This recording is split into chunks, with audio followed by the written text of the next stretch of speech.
السلام علیکم میرے بہت محترم ناظرین، کیسے ہیں آپ سب؟ 7 سوالات آج کل ہم آپ کے ساتھ شیئر کر رہے ہیں عرض فقیر میں سے جناب سید سرفراز احمد شاہ صاحب کی دل کی گہرائیوں سے نکلی روحانی گفتگو، اور 7 سوالات میں سے آج ہے آخری سوال لیکن آپ بتائیے گا کہ پچھلے 6 سوالات کے جوابات آپ کو کیسے لگے۔ یہ ویڈیو کلپس آپ نے ضرور دیکھے ہوں گے اور آپ کے فیڈ بیک کا ہمیں رہے گا انتظار۔ آج کا سوال ہے جی کہ بعض اوقات کچھ بزرگ خلق خدا سے کٹ کر تنہائی کیوں اختیار کر لیتے ہیں، حالانکہ مخلوق ان سے ملاقات کے لیے بے حد مشتاق ہوتی ہے۔ اس سے پہلے کہ میں آپ سے اس کا جواب شیئر کروں، مجھے ایک بات یاد آ گئی۔ ایک بار واصف علی واصف صاحب کے عرس کے حوالے سے الحمرا میں کوئی تقریب تھی اور بانو قدسیہ صاحبہ اس میں تشریف لائی ہوئی تھی، اور اوبیسلی واصف صاحب کے حوالے سے وہ اظہار خیال فرما رہی تھی، تو کہنے لگی کہ جب شروع میں خان صاحب، اشفاق صاحب کو چونکہ وہ خان صاحب کہتی تھیں، کہ خان صاحب جایا کرتے تھے، رات کو کہتی چلے جاتے تھے اور بیٹے کو بھی ساتھ لے جاتے تھے کبھی کبھار، اور پھر اکثر یہ ہوتا تھا کہ صبح کے قریب وہ واپس آتے تھے، تو میرے دل میں بڑے وہم آتے تھے کہ یہ نہ جانے کہاں جاتے ہیں۔ تو کہتی ہیں پھر اگلا جواب میں خود کو خود ہی دے لیتی تھی کہ اگر کسی ایسی جگہ پہ جاتے تو بیٹے کو تو کبھی ساتھ نہ لے کے جاتے۔ تو کہتی بعد میں کھلا کہ وہ واصف صاحب کی بیٹھک میں جایا کرتے تھے، اور پھر انہوں نے بتایا کہ واصف صاحب کے حوالے سے ہی کہ ایک وقت آیا کہ واصف صاحب مخلوق سے بالکل کٹ گئے تھے، اور انہوں نے فرمایا کہ جب کوئی ٹریننگ مکمل ہو جاتی ہے کسی بھی ولی اللہ کی، تو اس دوران پہلے تو جب ٹریننگ چل رہی ہوتی ہے تو بعض اوقات وہ خلق خدا سے بالکل کٹ جاتے ہیں تاکہ مکمل توجہ دے سکیں اپنی ٹریننگ پہ، اور جب ان کی ٹریننگ مکمل ہو جاتی ہے تو انہیں خلق خدا میں واپس لوٹا دیا جاتا ہے تاکہ وہ خلق خدا کی خدمت کر سکیں۔ تو نہ جانے یہ تو وہ جو کہتے ہیں نا جملہ مترجہ کے طور پہ یہ واقعہ مجھے یاد آ گیا، جس کا اس سے زیادہ تعلق نہیں بھی ہے، لیکن کچھ چیزوں کو سمجھنے کے لیے بعض اوقات اس طرح کی باتیں ہمیں بہت ہیلپ آؤٹ کرتی ہیں۔ جناب یہاں تو بات ہو رہی ہے کہ ایک بزرگ ہیں خلق خدا سے وہ ملتے رہتے تھے پہلے، اور اب وہ نہیں مل رہے، اور لوگ تو بے چین ہیں کہ کسی طریقے سے ہماری ان سے ملاقات ہو جائے۔ تو شاہ صاحب فرماتے ہیں کہ اسلام میں ترک دنیا نہیں ہے۔ میری انڈرسٹینڈنگ کے مطابق ہر وہ بات درست نہیں جو کتاب و سنت کے خلاف ہو۔ آپ صلی اللہ علیہ وآلہ وسلم نے ترک دنیا نہیں کی۔ یہ اصحاب جو خلق خدا سے کٹ کر بیٹھ جاتے ہیں، اس کی ایک وجہ یہ ہے کہ بعض اوقات خلق خدا سے متعلق مصروفیت فرائض کی انجام دہی میں خلل ڈالنے لگتی ہے۔ میں نے ایک بار ذکر کیا تھا کہ بہت سال پہلے خلق خدا سے متعلق میری مصروفیت اس قدر بڑھ گئی تھی کہ فرائض کی انجام دہی میرے لیے انتہائی مشکل ہو گئی۔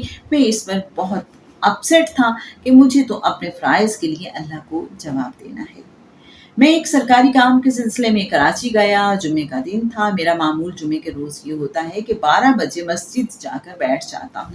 میں نے سوچا کہ ابھی دل میں اللہ اللہ کرتا ہوں، زوال کا وقت گزر جانے کے بعد تحیت المسجد کے نوافل ادا کروں گا۔ بیٹھنے لگا تو سامنے دیوار پر آویزاں ایک چارٹ پر میری نظر پڑی، جس پر لکھا تھا آپ صلی اللہ علیہ وآلہ وسلم نے اپنے 24 گھنٹوں کو 3 حصوں میں تقسیم کر رکھا تھا۔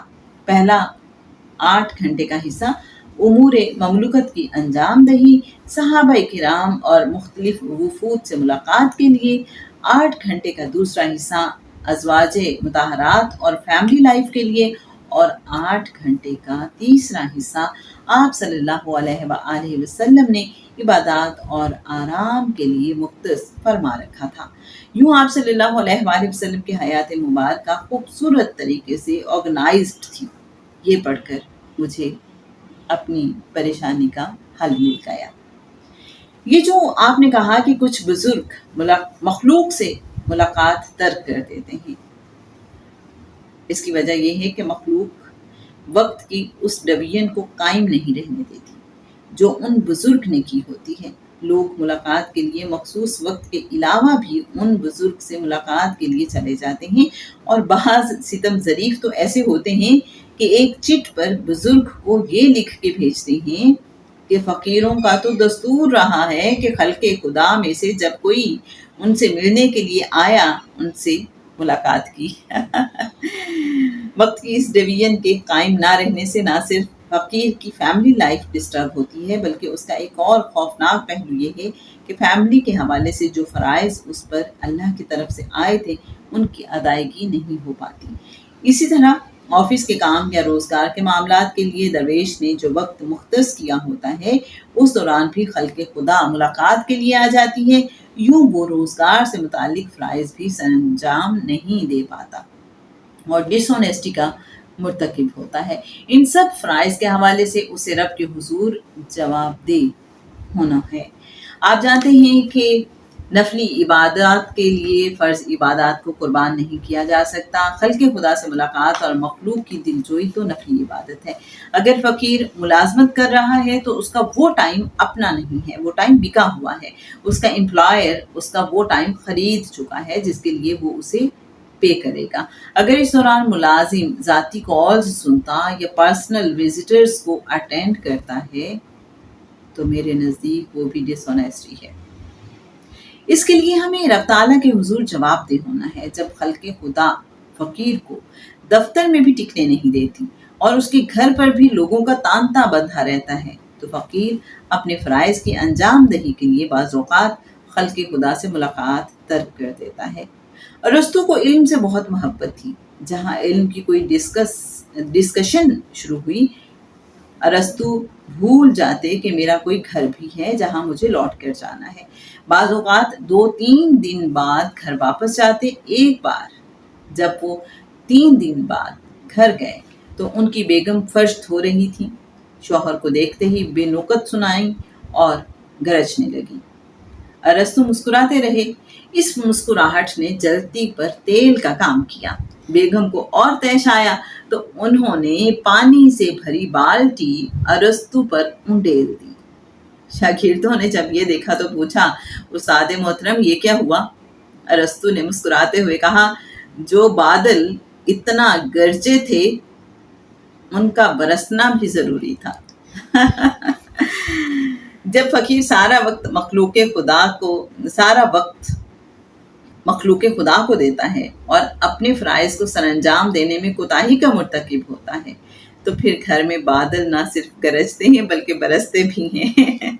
اس صورتحال سے بچنے کے لیے بعض اوقات صاحب علم خلق خدا سے ملاقات ترک کر دیتے ہیں۔ اگر ہم یہ احتیاط کر لیں کہ ملاقات کے لیے مخصوص اوقات میں ہی ایسے بزرگوں کے پاس جائیں اور وہ ٹائم پورا ہونے پر از خود کہیں جناب اب میرا ٹائم ختم ہو گیا ہے اور کسی دوسرے صاحب کا وقت شروع ہو گیا ہے، مجھے اجازت دیجیے، تو پھر کبھی ایسا نہیں ہوگا کہ کوئی صاحب علم مخلوق سے یوں جان چھڑانے لگے۔ جناب یہ تھا آج کا سوال اور آج کا جواب، اور یوں 7 سوالات کے نام سے جو چیپٹر تھا وہ ہوا آج ختم۔ آپ کو کیسا لگا یہ سارا چیپٹر ہمارے ساتھ شیئر کیجیے گا، اور آپ بھی اگر سید سرفراز احمد شاہ صاحب کی کتابوں میں سے کوئی حصہ سننا چاہتے ہیں تو ہمیں ضرور بتائیے گا، اسے ریکارڈ کر کے ہمیں بہت اچھا لگے گا آپ کے لیے۔ ہمارے ساتھ رہیے گا، فیڈ بیک دیتے رہیے گا، سنتے رہیے گا جناب سید سرفراز احمد شاہ صاحب کی دل کی گہرائیوں سے نکلی روحانی گفتگو۔ السلام علیکم ورحمۃ اللہ وبرکاتہ۔